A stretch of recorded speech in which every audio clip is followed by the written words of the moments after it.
사람이 제일 비참할 때 중에 하나가 법정에서 피고 죄인으로 몰려서 재판을 받을 때입니다. 지 고하를 막론하고 이 포토란에 서서 사진이 찍히고 법정에서 신문을 받고 재판을 받게 될 때 죄인으로 한순간에 전락을 합니다. 그래서 그동안 쌓아 놓았던 모든 업적들, 명성들, 존경들 한순간에 다 잃어버리게 되고 자기의 삶에 수치만 남게 됩니다. 한편 이 불의한 또 재판들이 있습니다. 눈에 가시 같은 이 정직을 제거하기 위해서 또 아니면 이 체제 비판자에게 여러 가지 혐의를 뒤집어 씌워서 공적으로 이게 제거를 하는 방식 중에 하나입니다. 또 한편 재판이지만 아주 고귀한 재판이 있습니다. 인류 보편 가치를 수호하려고 어려운 일을 하다가 억울하게 옥살이를 하게 되고 민주화를 또 이루게 되고 또 인권을 개선하는 이런 것들은 재판이지만 참 어려운 재판입니다. 모진 고초를 다 당하고 온갖 혐의를 다 뒤집어 쓰지만은 그 백성들 속에 잠자고 있던 양심들을 흔들어 깨워서 정말 다시 이 사회를 복되게 하는 그 가치를 높이는 그런 또 재판이라고 할 수가 있습니다. 오늘 본문에서 예수님께서 체포되어서 산헤드린 공회원에서 재판을 받는 장면입니다. 이 산헤드린 공회원에서 판결된 내용은 신성모독죄입니다. 유대인들은 사형 판결까지는 내릴 수가 있지만은 사형 집행권은 없습니다. 그래서 산헤드린 공회원에서 여기서 로마 황제에 대한 반역죄를 하나 더 붙여가지고 빌라도 총독에게 결국 가서 결국에는 그 사형 언도를 받아내는 겁니다. 죄 없는 하나님의 아들이 지금 피고의 자리에 앉아 있습니다. 온갖 불의한 일을 당하고 있고 온갖 조롱과 수치와 수모를 지금 다 당하고 있습니다. 철저히 죄인 취급을 받게 된 겁니다. 이것은 예수님께서 죄인이시기 때문이 아니고 죄인된 우리 인생들을 대신해서 재판받으시고 순환을 받으신 것입니다. 그렇게 하신 이유는 죄인들 대신해서 자기가 모든 죄 문제를 해결하시고 언도를 받고 그리고 죄인들 거룩한 하나님의 백성들로 부르시기 위한 초청을 위해서 이런 수모를 당하신 것입니다. 세 가지를 우리가 오늘 살펴보도록 하겠습니다. 첫 번째는 예수님께서 받으신 재판은 철저히 불의한 재판이었습니다. 53절에서 56절을 읽어보면 그들이 예수를 끌고 대제사장에게로 가니 대제사장들과 장로들과 서기관들이 다 모이더라. 베드로가 예수를 멀찍이 쫓아 대제사장의 집들 안까지 들어가서 아래 사람들과 함께 앉아 불을 쬐더라. 대제사장들과 온 공회가 예수를 죽이려고 그를 칠 증거를 찾되 얻지 못하니 이는 예수를 쳐서 거짓 증언하는 자가 많으나 그 증언이 서로 일치하지 못함이라. 예수님께서는 급히 체포가 되시고 대제사장 가야바의 집으로 압송이 됩니다. 여기 등장하는 인물들이 나오는데 대제사장들, 장로들, 서기관들 이 사람들은 산헤드린 공회원 정식 회원들입니다. 한 70명 정도 우리식으로 말하면 국회와 같습니다. 국회보다 훨씬 힘이 막강했습니다. 정치, 입법, 행정, 종교권까지 모든 권력을 틀어지고 있는 유대 최고 권력기관이었습니다. 이 표현 중에 하나가 무엇이냐면 공회원들이 모이더라. 현재형으로 되어 있습니다. 예수님께서 급히 체포되시는 바람에 그들은 급히 소집이 되어서 예수님이 압송되어 오는 중에도 계속 이 공회원들이 지금 모여들고 있었다는 겁니다. 지금 재판의 장면을 마치 중계방송 하듯이 지금 소개하고 있는 겁니다. 지금 예수님께서는 지금까지는 예수님은 반대들도 있었지만 보이지 않는 많은 지지자들이 있었는데 이번 재판에서는 지지자 한 명 없습니다. 전부 다 적대자들이고 반대자들이고 정말 외롭고 힘든 그 싸움을 했던 겁니다.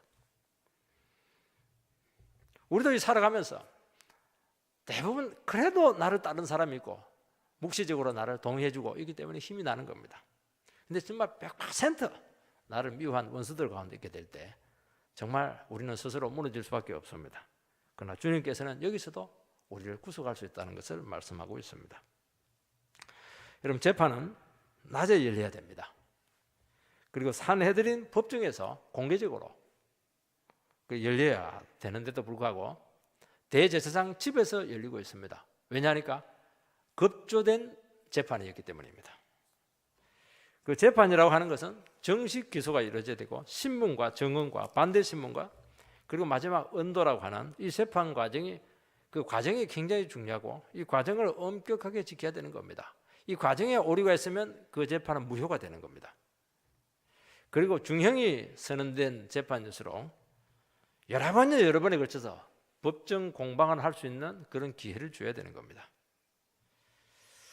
그리고 체포를 할 때도 분명한 혐의가 있어야 되고 증거가 있어야 되는 겁니다. 그런데 이들은 일단 예수님을 체포부터 하고 난 후에 막 치조를 해가면서 지금 죄를 찾으려고 하는 겁니다. 이것은 불법 재판입니다. 예수님께서 당하신 이 모든 재판은 100% 불법으로 행해진 재판인 것입니다. 여기서 예수를 죽이려고 그를 칠 증거를 찾되, 그러니까 예수님을 이미 죽이기로 각본을 다 짜놓은 기획 재판이라는 겁니다. 그리고 재판은 요식행위에 의해서 특히 증거 확보 차원에서 이미 죄는 정해놨어요. 사형죄로 이미 정해놨습니다. 그게 구색을 맞추기 위한 증거 확보 차원에서 지금 치조를 하고 있는 겁니다. 지금 종교 지도자들은 오래전부터 벌써 예수님에 대해서 안 좋은 감정을 가지고 있었고 예수님의 말씀과 행동과 사역을 통해서 이 사람을 죽여야 된다. 어떻게 하든지 사형을 시켜야 된다. 제거해야 된다. 이런 생각이 그들에게 공감대로 형성이 되어 있었기 때문에 급박하게 진행되는데도 불구하고 일사불란하게 지금 불법 재판이 자행이 되고 있는 것입니다. 예수님은 메시아로서 기름 부음 받은 후에 하나님의 아들의 자격으로 공생애를 시작하셨습니다. 그리고 하나님의 아들로서 죄인들에게 죄용서를 선포했습니다. 이것은 하나님만이 할 수 있는 겁니다. 그리고 예수님은 그들 입장에 봤을 때는 율법을 파괴했고 안식일을 범했고 성전을 소란케 했고 그리고 성전이 무너질 것이라고 예언까지 했습니다. 이것은 성전에 대한 성전 모독죄에 걸릴 수가 있는 겁니다. 그리고 예수님의 그런 귀신을 쫓아내는 능력 사역에 대해서 이것은 성령의 능력이 아니고 귀신의 왕 바알세불에 집혔다. 그래서 그분의 사역을 이단시 이렇게 했던 것을 알 수가 있습니다. 여러분, 신문을 하면서 지금 계속 치조를 하고 제목을 찾는데 문제는 증거가 나오지 않는 겁니다. 율법에서 증거가 채택이 되려고 하면 적어도 2-3명 이상, 최소 2명, 10명이면 제일 좋고 10명이면 완벽한 겁니다. 증언이 일치해야 되는데 그 요건이 전혀 성립이 되지 않았습니다. 증인은 많아요. 또 증언도 많이 이루어지고 있는데도 불구하고 그 증언들이 전혀 일치하지 않았습니다. 그 이유는 하나입니다. 거짓 증언이었기 때문입니다. 여러분, 진실을 말하는 것과 거짓말을 하는 것 중에 어느 것이 더 쉽습니까? 여러분, 거짓말 하려면 머리가 엄청 좋아야 됩니다. 계속 알리바리를 만들어내야 되는 겁니다. 정직한 게, 진실을 말하는 게 훨씬 쉽습니다. 아니면 아니요, 옳으면 옳습니다. 그 얘기만 해주면 끝나는 겁니다. 의혹이 없습니다.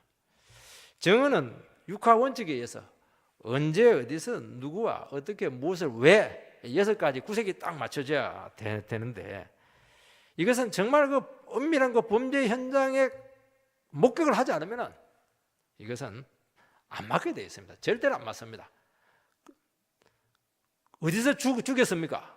그럼 어떤 사람들은 강대상에서 죽였습니다. 어떤 사람들은 문 앞에서 죽였습니다. 이 교회 공간 안에서라도 벌써 장소에서 지금 문제가 생기는 겁니다. 안 맞게 되어 있습니다. 범죄 조사를 할 때 그래서 알리바이를 말하게 하거나 개별 신문을 하거나 대질 신문을 하면 대부분 다 거짓은 다 탄로나고 요즘 거짓말 탐지기까지 다 있기 때문에 마음 먹고 잡아내려면 다 잡아냅니다. 그래서 거짓 증언은 절대로 완벽할 수가 없습니다. 사형을 지킬 만한 제목을 찾기도 어렵고 그 제목을 찾아도 이 증거 확보가 지금 어려워지게 되었습니다. 여러분, 사형을 시킬 만한 제목은 유대사에서는 물론 극악한 범죄들도 있지만 예수님은 그런 극악한 간음죄 짓고 그렇게 하지 않았습니다. 그렇다면 딱 두 가지밖에 없습니다. 예수님에게 뒤집어 씌울 수 있는 것은 신성모독죄하고 정치적으로는 로마에 대한 이 반역죄, 반란죄로 기소하는 그 두 가지 방법밖에 없습니다. 그런데 이 두 요건을 맞추는 것이 얼마나 어려웠겠습니까?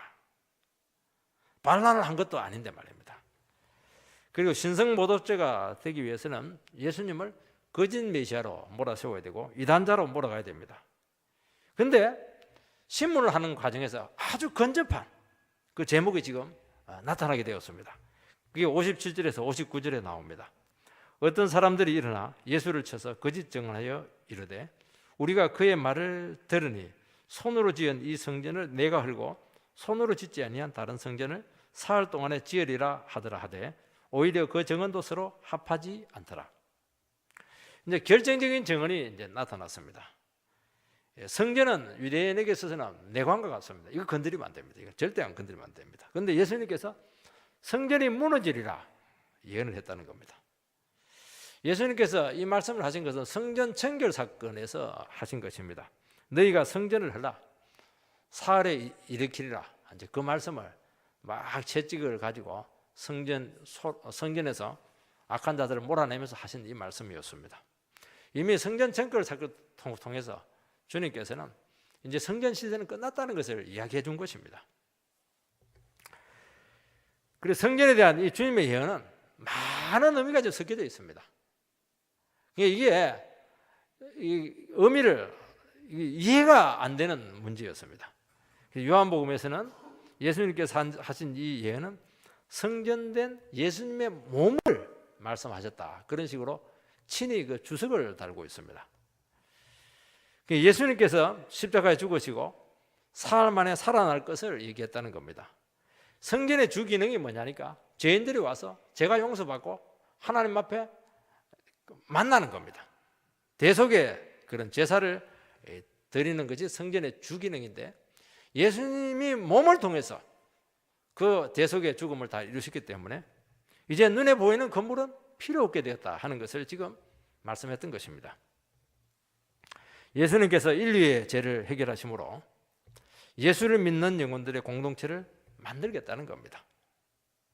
그리고 그 믿음의 공동체, 예수의 피로 구속된 그 백성들의 모임을 통해서 하나님께서 그들과 만나시고 그들에게 생명을 주고 그들에게 계속 축복의 그런 역사를 일으켜내시겠다, 경험하게 하겠다 하는 것이 바로 예수님께 하신 이 예언의 말씀 속에 들어있던 신학적인 의미였습니다. 그런데 이 깊은 영적인 의미를 예수님 외에는 아무도 모릅니다. 제자들도 모르는 겁니다. 정인들은 그냥 듣고 이상하다 싶어서 이야기한 겁니다. 그래서 자기들도 이해를 하지 못했기 때문에 이 정언이 맞지를 않아요. 말이 안 돼요.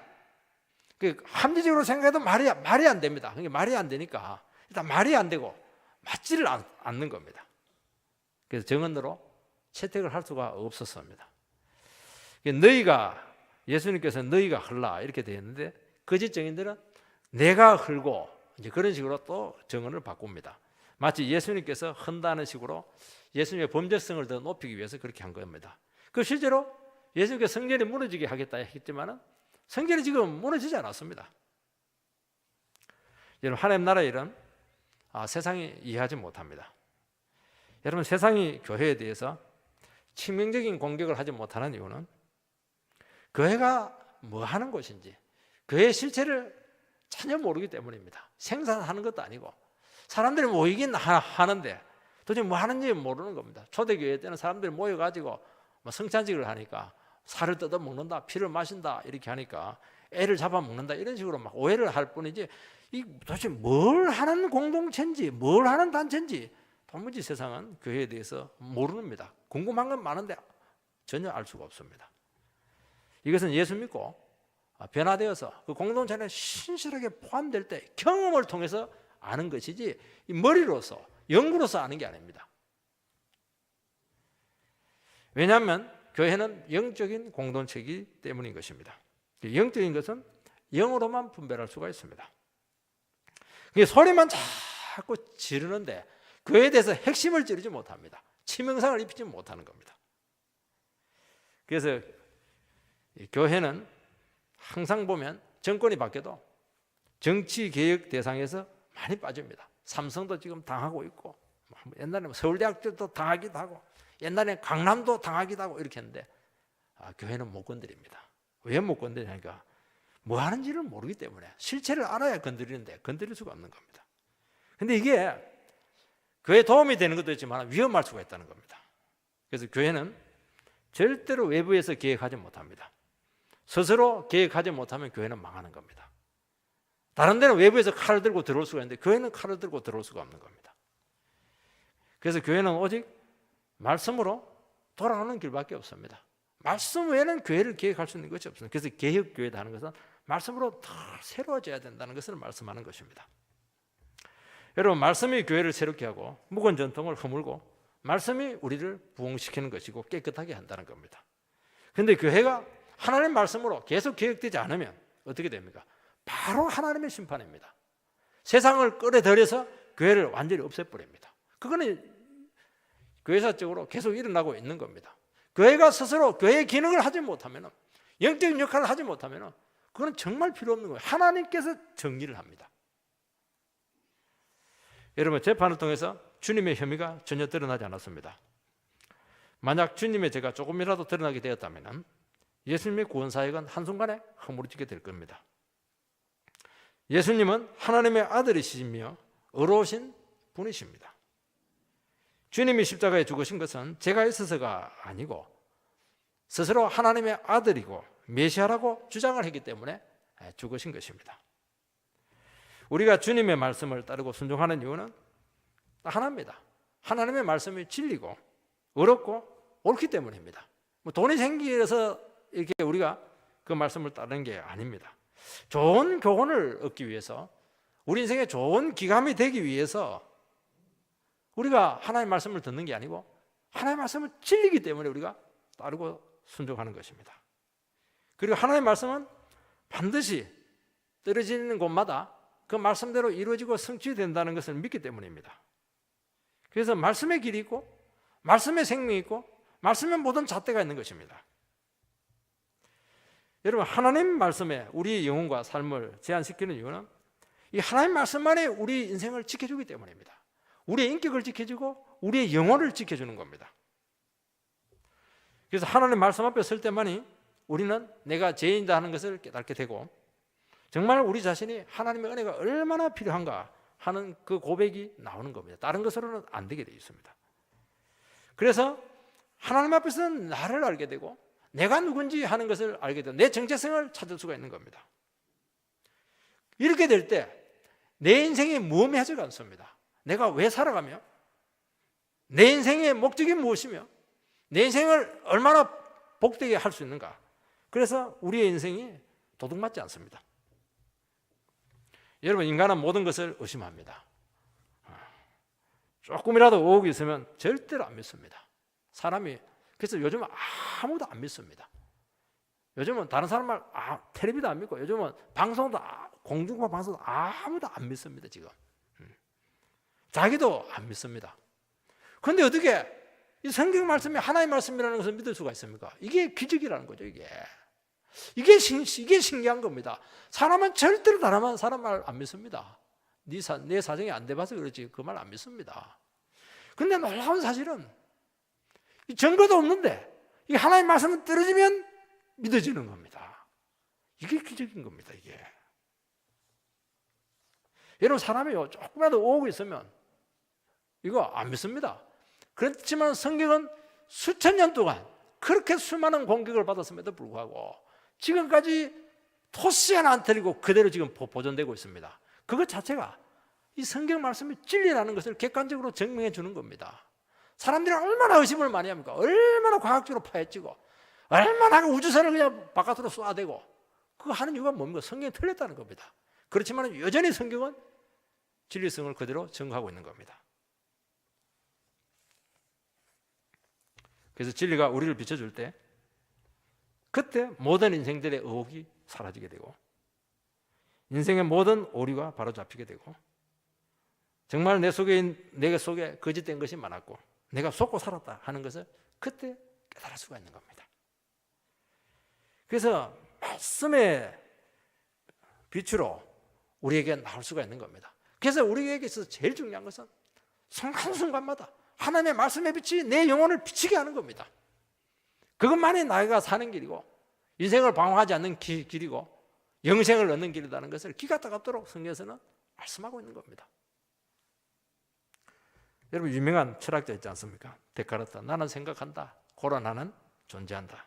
유명한 철학적 명제를 남겼습니다. 이 생각한다고 하는 것은 의심한다는 겁니다. 데카르트는 모든 것을 다 의심해 봐야 된다는 겁니다. 1 더하기 1은 2다. 그거 어떻게 1 더하기 1이 2인 줄 어떻게 증명할 수 있냐는 거죠. 3이 될 수 있는 것 아니냐는 거죠. 그러니까 의심을 해가는 겁니다. 머리가 좋죠. 그런데 이 사람이 한 가지는 의심을 못합니다. 그 의심하고 있는 내 자신이 존재한다는 것은 의심하지 못한다는 겁니다. 그래서 거기서부터 이제 하나님을 증명해 나가고 세상을 규명해 나가는 겁니다. 근데 여러분 내가 존재하지만은 거기서 생각한다고 해서 그 생각이라고 하는 게 막 중구난방입니다. 어떻게 그게 철학이 될 수가 있고 그게 합리론자인데 이 사람 합리론의 창시자인데 어떻게 합리적인 말이 될 수가 있겠습니까? 그래서 이 데카르트는 여기서 끝나지 않습니다. 한 발자국 더 나갑니다. 나라고 하는 존재는 정말 하나님의 축복이 필요하고 하나님의 자비가 와야 된다는 것을 이 사람이 깨달은 겁니다. 하나님으로부터 소명을 받아야 된다는 겁니다. 하나님께서 나를 철학자로 불렀다. 이 소명을 받아야 된다는 겁니다. 즉 진리의 인도를 받아야 된다는 겁니다. 그래서 데카르트는 합리론의 창시자가 될 수 있었던 것은 진리의 빛이 그에게 비치기 때문입니다. 여러분 생각은요 쓰레기 같은 생각입니다. 우리의 생각이라고 하는 것은 정말 비뚤어져 있고 황당무계하고 정말 무협지 같은 이상한 생각을 얼마나 많이 합니까? 그런데도 불구하고 이 사람은 합리적인 생각을 했습니다. 그것은 진리 인도를 받은 것이고 진리의 빛이 계속 쏘였기 때문입니다. 이 사람은 태어나서 13개월 만에 엄마가 죽었습니다. 몸이 너무 약해요. 늘 기침하고 얼굴은 막 거의 뭐 백지장처럼 늘 창백해져 있고 그러니까 자면 막 한 15시간씩 자는 겁니다.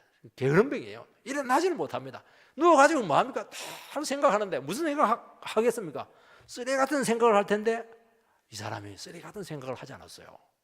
진리의 빛이 비치니까 거기서 철학을 만들어냈습니다. 여러분 성경 말씀은 우리에게 누워서 우울증이 걸려야 되는데도 불구하고 우울증 걸리게 하지 않고 거기서 정말 위대한 철학을 만들어낸 겁니다. 이게 하나님의 말씀이라는 겁니다. 오늘 성공한 사람들이 한순간에 나락으로 떨어지는 것을 많이 봅니다. 그 자리에 올라가는 것이 얼마나 어렵습니까? 그러나 그 자리에 올라가서가 더 문제입니다. 떨어지지 않는 게 문제입니다. 올려놓고 우리나라 사람들 막 흔들기 때문에 떨어지면 끝장입니다. 불안한 위치 자리에 올라가면 모든 뒷조사가 다 이루어집니다. 일단 인터넷부터 검색을 하고 그 사람에 대해서 신원조회부터 하고 전부 다 사돈의 8종까지 다 지금 조사가 이루어지게 됩니다. 이 뜻에 거리지 않으려면 한 가지 방법밖에 없습니다.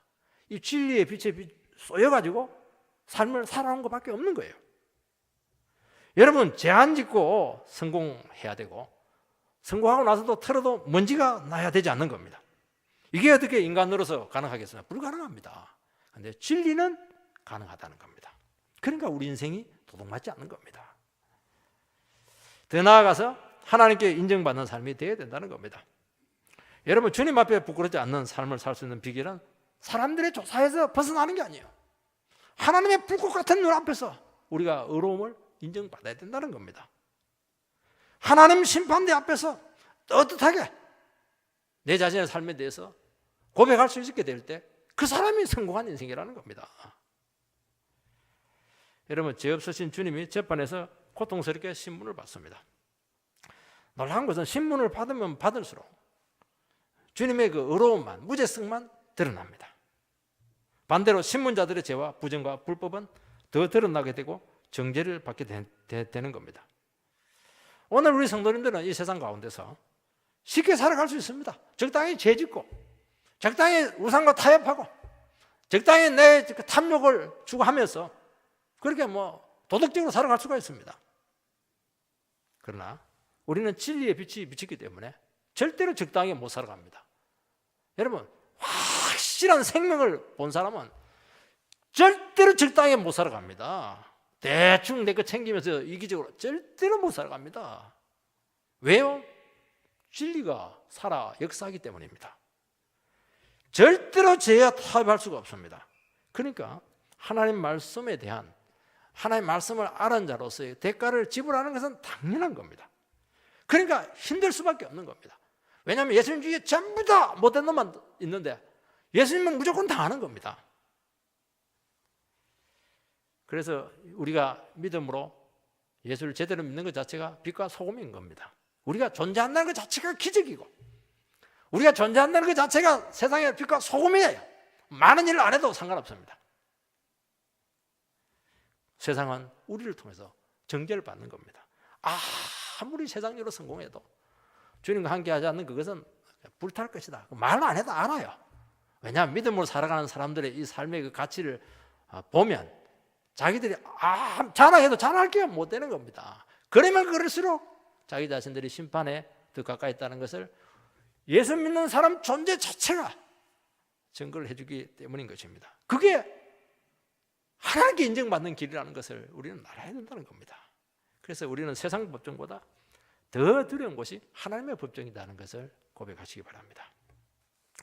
두 번째는 예수님께서 침묵을 하신 것입니다. 60절, 61절 말씀을 읽어보면 대제사장이 가운데 일어서서 예수께 물어 이르되 너는 아무 대답도 없느냐? 이 사람들이 너를 치는 증거가 어떠하냐 하되 침묵하고 아무 대답도 아니하거늘. 예수님께서는 거짓 증인들의 신문에 침묵했습니다. 증거를 찾지 못했을 때 대제사장이 막 대답을 하라고 자꾸 합니다.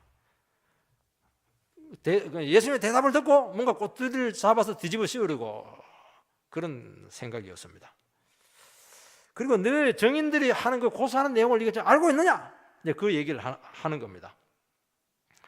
그래서 아무 말 안 하고 있으면 그 침묵은 묵시적인 동의이기 때문에 그 증언을 가지고 너를 그냥 언도하겠다는, 너를 죽이겠다는 겁니다.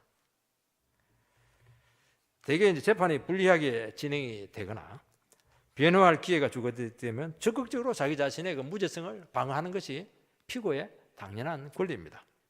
주님은 이 재판이 그렇게 불리하고 모함과 조롱과 거짓으로 진행되고 있음을 아셨음에도 불구하고 억울하다거나 얼굴이 울그락불그락 한다든지 걱정이 무너진다, 사회적인 정의가 사라졌다, 그런 말 일절 하지 않았습니다. 가만히 침묵하셨습니다.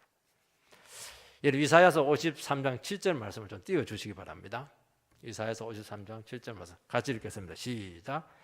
그가 곤욕을 당하여 괴로울 때도 그의 입을 열지 아니하였음이며 마치 도수장으로 끌려가는 어린 양과 털 깎는 자 앞에서 잠잠한 양같이 그의 입을 열지 아니하였도다. 바로 이 말씀에 대한 성취입니다. 주님께서 입을 열지 않는 것은 스스로 제물 되시기로 결단을 했기 때문입니다. 주님은 변명하지 않고 논쟁하지 않고 그저 듣고 있고 모든 것을 그대로 당하셨습니다.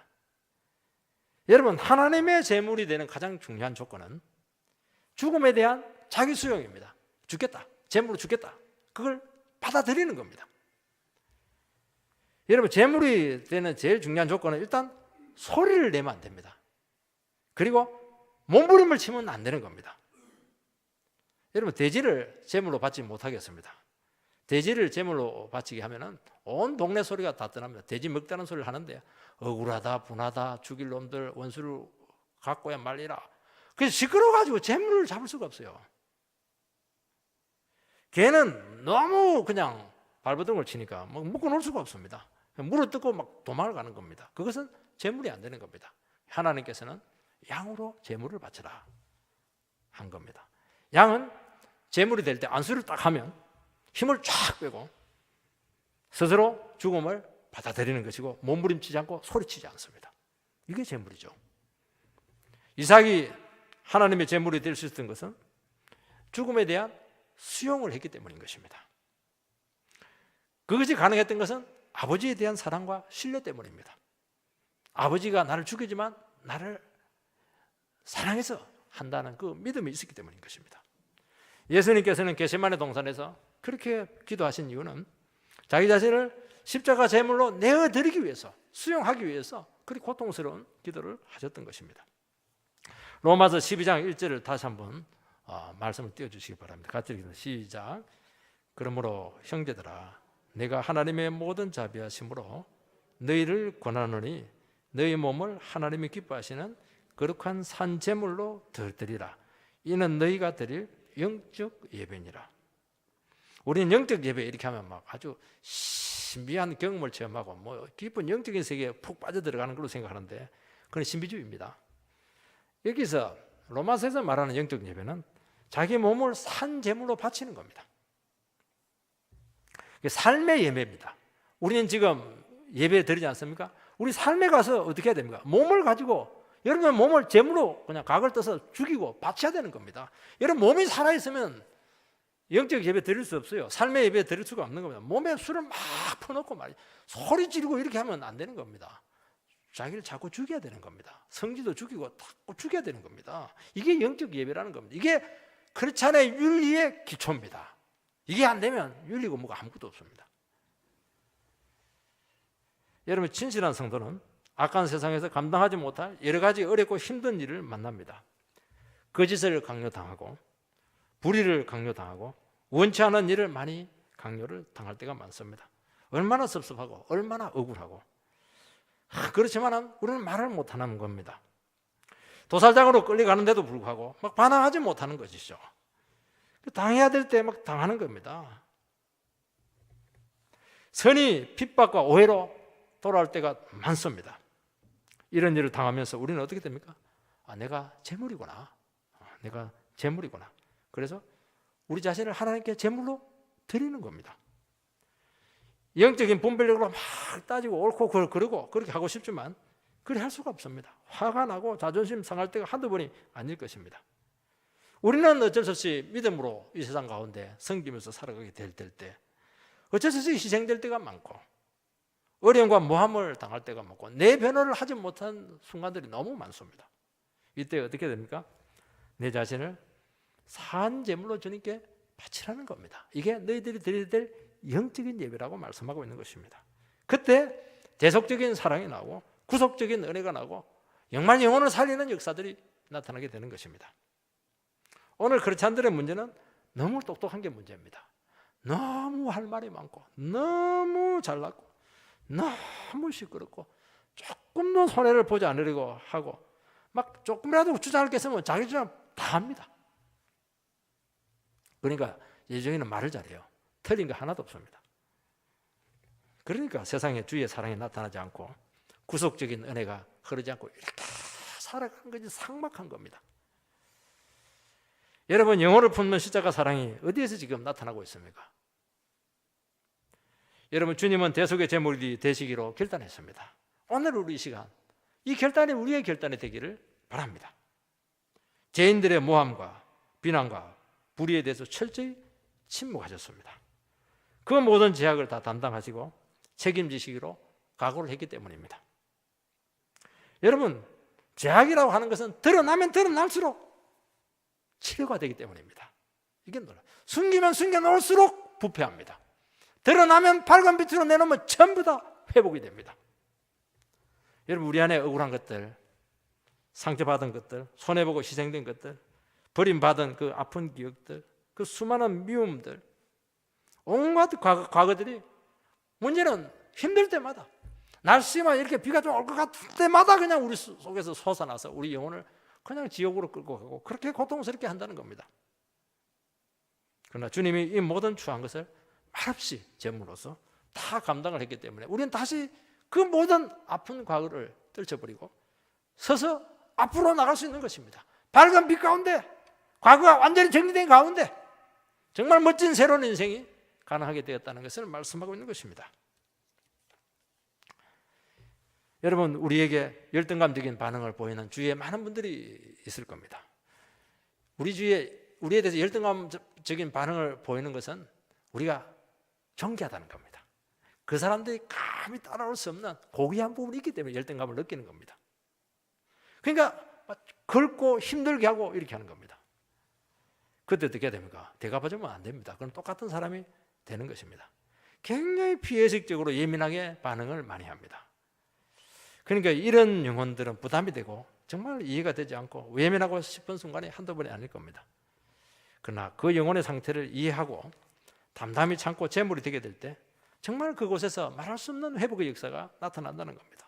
같이 비난하고 내가 얼마나 너보다 똑똑하고 내가 얼마나 옳은가, 그러면 잠시 속은 시원할지 모르겠지만 은혜 없습니다. 관계 회복 없습니다. 싹 막혀지는 겁니다.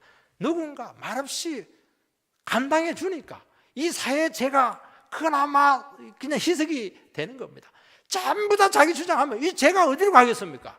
누군가 제사장적인 그런 수용의 그런 자세를 가지고 살아갈 때 그때 대속의 역사가 나타나게 되고 거기서 은혜가 나타나게 되고 거기서 사랑이 나타나게 되고 여기서 숨을 쉴 수가 있고 사회가 그나마 흐를 수가 있는 겁니다. 우리가 그런 사명자라는 것을 이 시간 받아들이시기 바랍니다. 마지막으로는 직접 하나님의 아들 되심을 스스로 증언했습니다. 61절 하반절부터 63절을 보면은 대제사장이 다시 물어 이르되 네가 찬송받을 이 아들 그리스도냐?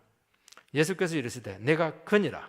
인자가 권능자의 우편에 앉은 것과 하늘 구름을 타고 오는 것을 너희가 보리라 하시니 대제사장이 자기 옷을 찢으며 이르되 우리가 어찌 더 증인을 요구하리요? 이 교착 상태에 빠진 재판에 돌파구를 찾은 사람은 역시 대제사장 가야바였습니다. 백성들이 예수를 자꾸 메시아라 이렇게 한 것을 듣고 그 부분을 가지고 막 직접 신문합니다. 왜냐니까 이제 증거가 안 맞으니까요. 이제 죄인을 통해서 입을 통해서 이제 죄를 지금 찾으려고 하는 겁니다. 가야바의 그 주 전략은 예수님을 거짓 선지자로 몰아가는 겁니다. 그리고 예수님께서 하신 그 말씀과 행동 속에 은근히 예수님이 자기를 왕이다, 왕권을 주장하고 있다 하는 것을 이 사람이 간파를 합니다. 그러니까 대제사장이죠. 정치적인 감각이 정말 탁월한 겁니다. 이거는 정치 재판으로는 안 된다. 그리고 거짓 메시아로 몰아야 된다. 그리고 이 사람은 반역적인 성향이 있다. 이걸 기가 막힌 감각으로, 동물적인 감각이죠. 이걸 이 사람이 딱 간파를 해서 그걸 갖고 딱 취조를 하는 겁니다. 이 다시 물어 이르되 하는 것은 하나님의 이름으로 맹세하라 하는 법정적인 선언입니다. 거짓말 하지 말라는 겁니다. 찬송 받을 자의 아들이라고 하는 이 칭송은 하나님의 아들이라 그런 의미를 가지고 있습니다. 이 구절을 가지고 구약에 나는 이 구절을 가지고 막 조롱하면서 네 따위가 뭐 메시아라고 지금 그렇게 하는 겁니다. 막 혈기를 돋구는 것입니다. 스가랴서 6장 12절에 보면은 새싹이 나오는데 종말에 새로운 메시아가 나타나 가지고 새로운 성전을 짓는다. 이 구절이 나옵니다. 이 구절을 딱 가지고 지금 성전 이야기가 나오기 때문에 그거와 연결을 시켜내는 겁니다. 그러니까 대제사장 가야바는 천재입니다. 구약도 정통해요. 이 사람이 정치적인 감각도 아주 뛰어납니다. 그러니까 대제사장이죠. 국회의장입니다. 이 사람이. 주님은 이 신문에 대해서 대답하지 않을 수 있습니다. 모르겠다. 말 안 하면 끝나는 겁니다. 그런데 예수님께서 이 부분에 대해서는 분명하게 이야기합니다. 내가 바로 하나님의 아들이다. 말 안 해도 되는데 일부러 이야기하는 겁니다. 주님이 십자가 지시기로 어차피 결단했기 때문에 빨리 나를 갖다 잡아 죽이라. 그렇게 하기 위해서 그렇게 한 것이 아닙니다. 이것은 깊은 영적인 의미를 가지고 그들에게 다시 한 번 더 회개의 기회를 주기 위해서입니다. 지금까지 침묵하신 이유는 제물이 되시기로 결단을 했기 때문인 것입니다. 그러나 주님께서는 이제는 하나님의 아들이라고 하는 것을 적극적으로 그들에게 증언하고 있습니다. 주님께서는 하나님의 아들 되심을 드러내시면서 두 가지를 더 추가를 합니다. 하나는 뭐냐니까 인자가 권능자의 우편에 앉은 것과 하늘 구름을 타고 오는 것을 너희가 보리라. 그렇게 두 가지를 추가를 시킵니다. 예수님께서는 십자가에 죽으시고 부활하셔서 하나님 보좌 우편에 올라가서 온 세상의 통치권자가 된다는 겁니다. 그리고 다시 재림하셔서 심판주로서 온 세상을 심판하겠다는 겁니다. 주권자가 되고 심판주가 된다는 겁니다. 이 말씀은 구약 다니엘서 7장과 시편 110편 말씀을 합쳐가지고 인용한 주님의 신적 메시아성을 증거하는 대표적인 구절인 것입니다.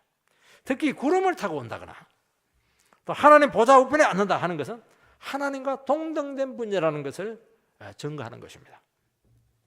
그러니까 이것은 신성모독죄에 걸릴 수밖에 없고 온 세상의 왕으로 증거를 했기 때문에 그게는 반역죄를 기소할 수 있는 아주 근거가 되었던 것입니다. 두 가지가 딱 손에 들어온 겁니다. 두 가지가 다 있어야 그를 기소할 수 있기 때문인 것입니다. 이 대답을 듣고 거기 있던 그 재판관들이 얼마나 기뻐했는지 몰라요. 끝났다. 박수 치면서 거기서 그 잔치를 합니다. 주님은 자기 자신의 메시아 되심을 인정한 것이 아니고 그것만 인정한 것이 아니고 더 나아가서 나는 어떤 메시아다 하는 것까지 분명하게 증거합니다. 그들이 주님의 메시아성을 오해하지 못하도록 하기 위해서입니다. 나는 너희들이 생각한 인간 메시아, 정치적인 메시아, 군사적인 성취를 이루고 너희들의 현실적인 어려움을 해결해주는 그런 능력자가 아니고 죄를 구속하러 오신 하나님의 아들이다 하는 것을 오해하지 못하도록 분명하게 그들에게 각인을 시킨 것입니다. 주님은 바로 이 고백 때문에 십자가에 달리셨지만은 사실은 이 고백은 복음입니다. 너희들이 나를 죽일 수는 있을지 모르겠지만은 나는 곧 살아나서 하나님 보좌 우편에 올라가게 될 것이고 다시 세상 끝날에 와서 너희들에 대한 심판주가 될 것이다. 이게 복음입니다. 복음은 다른 게 아닙니다. 나는 옳다는 것이죠. 나는 온 세상의 주권자라는 것, 심판주라는 것입니다. 여러분 이것이 정말 객관적으로 검증이 되고 사실이라면 그들은 지금 대단히 위험한 처지에 빠지는 것입니다. 주님은 십자가에 달려 죽으시고 부활하심으로 하나님 예수님이 내 아들이다 하는 것을 만천하에 역사적으로 객관적으로 증거를 했던 겁니다. 그렇게 되었다면 예수님의 모든 주장과 사역과 행위는 진리입니다. 옳은 것입니다. 예수님을 막 죽이려고 했고 모함했던 그 사람들은 100% 틀린 겁니다. 그들의 인생은 전부 다 틀린 겁니다. 그 사람들은 반드시 하나님의 법정 앞에서 책임을 물을 수밖에 없고 지옥으로 떨어질 수밖에 없다는 겁니다. 이게 무서운 겁니다. 이게 지금 얘기를 하고 있는 겁니다. 너희들이 지금은 막 네가들이 옳다 힘이 있다고 권세가 있다고 사실은 너희들 기득권 빼앗기지 않기 위해서 그렇게 하고 있는 것이 다 알고 있지만은 그 온갖 말을 가지고 그냥 너희들 합리화시킬지 모르겠지만은 중요한 것은 지금이 아니라는 겁니다. 어미하신 하나님 앞에 너희들이 서게 될 텐데 그거 갖고 증거가 되겠냐? 그 증거가 뭐냐? 너희들이 나를 죽이지 않았냐는 거죠. 이것이 객관적인 증거고 이거는 빼도 박도 못한다는 겁니다. 그러면 어떻게 해야 되겠습니까? 잘못했다는 거죠. 내가 잘못 예수님을 죽였다고 한 번만 용서해 달라고. 그것 외에는 너희들이 살 수 있는 길이 전혀 없다. 지금 그 얘기를 하는 겁니다. 예수님이 십자가에 달려 죽으신 이유는 이분이 하나님의 신적인 아들 되심을 증거했기 때문입니다. 주님이 죄가 있어서가 아니고 하나님의 아들이었기 때문입니다. 모든 사람이 주님을 하나님의 아들을 인정하고 그분을 주인으로 구주로 받아들이고 지금이라도 늦지 않았으니까 무릎을 꿇으라는 겁니다. 이것만이 너희들의 삶을 다시 한 번 더 회복할 수 있는 유일한 길이라고 우리에게 도전하고 있는 것입니다. 그분 앞에 죄인됨을 고백하고 그들의 모든 삶을 주님 앞에 내려놓고 내가 100% 틀렸습니다. 하나님 앞에 옳은 거 하나도 절대로 내가 부패했습니다. 나에게 다시 한 번 더 기회를 주십시오. 이게 우리 인생들에게 치어야 될 유일한 사는 길이라는 겁니다. 여러분 하나님의 아들이 육신을 입고 이 땅에 오신 이유는 공경에 처한 자기 백성들을 구원하고 죄로 죽어 지옥 갈 수밖에 없는 인생들을 건지기 위해서입니다. 그래서 다시 왕권을 회복해서 그 고백하고 자기 죄인됨을 고백하고 주를 의지하고 난 그 백성들을 영원히 다스리고 섭리해서 천국으로 그들을 인도하기 위해서 주님께서는 오신 것입니다. 이것이 가능했던 것은 그분이 고통당하시고 재판당하시고 낮아지심으로써 가능하게 된 것입니다. 여러분, 주님이 신문받고 무한받고 사형언도까지 다 받으셨습니다. 이런 과정을 통해서 죄인들의 고통을 아셨고 그들과 하나가 되신 것입니다. 우리가 사형받아야 되는데 예수님께 대신 사형을 받으신 것입니다. 그래서 주님이 고통받을수록 우리는 그분과 점점 연합이 된다는 겁니다. 그분이 정죄를 당하고 온갖 모함으로 대들을 뒤집어 쓸수록 죄인들 속에 막 공감이 일어나는 겁니다. 내 때문에 대신 사형 선고당하고 그 우리 죄에 대한 막 불같은 그런 증거들, 열정들이 막 나타나는 겁니다.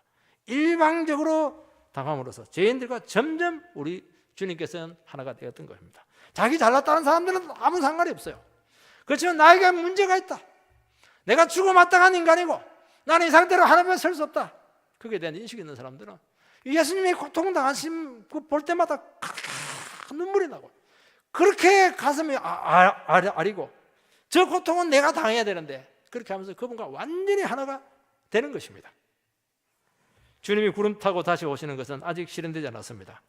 당장 오셔서 그 모함한 인간들 전부 다 심판하고 지옥으로 보내야 되는데도 불구하고 그렇게 하지 않고 우리를 위해서 또 고통당하시고 연합하시고 하나님을 섬기는 백성으로 초청합니다.